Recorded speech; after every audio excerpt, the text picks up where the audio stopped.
वारकऱ्यांसाठी किंवा जे काही पालख्या सोबत असणार आहेत, ज्या छोट्या-छोट्या पालख्या पण पुढे जाऊन एकत्र येतात, त्या पालख्यांसाठी काही वेगळे नियम करण्यात आलेले की यावेळेस?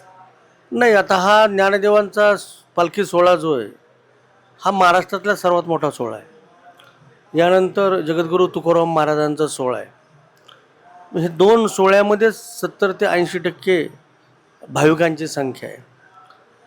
आणि नंतर जे जे सोहळे आहेत ते नंतर निर्माण झाल्यामुळं जी परंपरा लोकांच्या प्रत्येक घरात पहिली निर्माण झालेली होती, त्या परंपरेप्रमाणेच लोक या दोन सोहळ्यात चालत आहेत. म्हणून वाखरीला सगळे सोहळे, सर्व छोट्या मोठ्या पालखी सोहळे तिथे एकत्र होतात.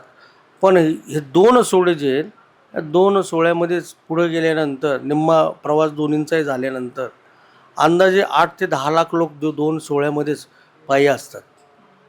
आणि परंपरेप्रमाणे काही लोक आळंदीपासून येतात, जे नोकरीनिमित्त आहेत लोक, त्यांना इतके दिवस 20 दिवसाचा वेळ मिळत नाही.